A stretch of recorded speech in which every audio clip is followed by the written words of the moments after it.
So, Jonathan Medved, perhaps you could just give us a bit of a rundown of what's happening in Israeli venture capital, because there's so much going on. It's really a golden age right now. This year we'll have about $3 billion invested in about 700 startups.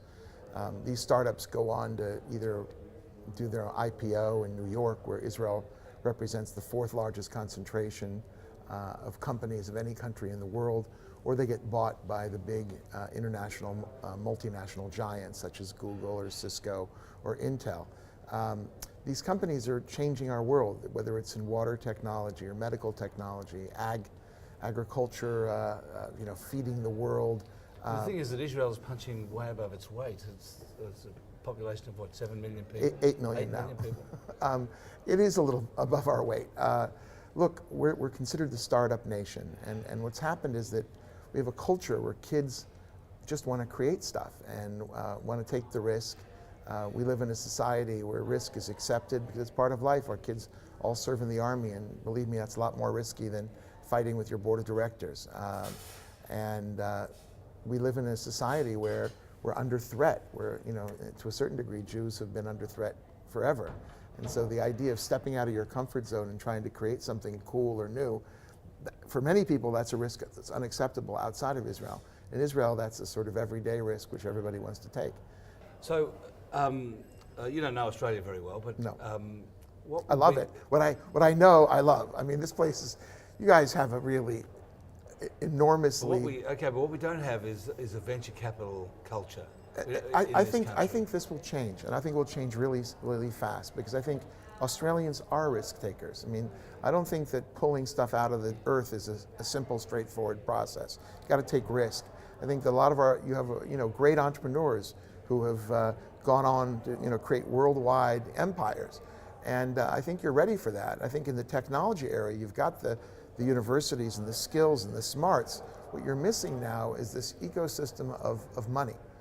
Which is strange, because with almost $2 trillion under management with supers, the idea of finding another billion or 2 billion of spare change to start funding some of these startups is really, doesn't seem to me to be a biggie. It would be, in my lexicon, I would describe it as a no-brainer. But the issue is you can't let the government do it, right? In other words, this nanny state stuff isn't going to work in venture capital. You can't tell the government to go pick the winners. You've got to. What should the government do? The government should allow individuals to go ahead and do it and get the hell out of the way. Maybe we should have national conscription. Right. Get somebody to launch some missiles at you. No, thank you. That's too far. I sat with Malcolm Turnbull, and we discussed these things, and he said, look, I buy everything you're talking about, the attitude towards risk, the multicultural nature of the country, but this missile thing, we don't need it. So I completely agree with that. But no, in all seriousness, there are certain structural elements the government can do and should have done yesterday. The fact that you don't have normal stock options for tech employees, that's totally brain dead. With all due respect, the only way I can get people to come join me on an entrepreneurial venture is to say, I'm going to give you a piece of the equity. You don't pay guys in a startup salary and that attracts them. They go work their butt off all night long because they want to get rich. And the only way you get rich is through the equity. So you got to treat them right in terms of taxes. You got to have a normal capital gains regime. The guys who either found this stuff or invest in this stuff, they don't pay full, marginal tax rates for their returns. You got to be able to fire people. Okay, you can't set up a startup and know that if you get into trouble, 6 months out, and you got to fire guys, the government's going to, cut your head off. Say, oh, you can't fire. But you need that kind of freedom to operate, and that's really easily done. I mean, it's not, in my opinion, rocket science. And then you need the framework which allows individual investors to come together and to aggregate themselves and then to write real checks. In many parts of the world, this is venture capital, where you access money from big institutions, banks, pension funds, superannuation funds. That's not happening here. These guys seem to be, anti-risk. But the individual Australian of means, your sophisticated investor class, these guys are ready to take a punter. They're ready to do this.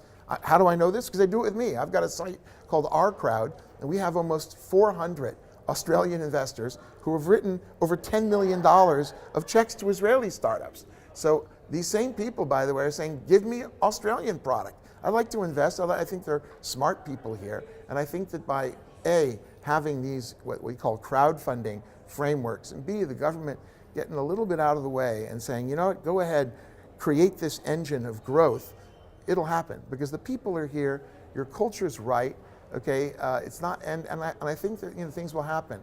You're going to have to spend more money on R&D. Your bigger corporations are going to have to understand that, I heard a fact here which blew my mind, that Australia was behind Mexico in terms of percentage of corporate R&D. Doesn't make any sense, okay? So again, there's certain things that need to be fixed, but I think they're readily fixable. And I bet you if I come back and we're having this conversation in 10 or 20 years from now, Australia will be punching out of its weight in the international innovation scene. Well, I'm sure we will be talking in 20 years, Jonathan. Thank God you very willing. much. Okay, great speaking to you. Can I get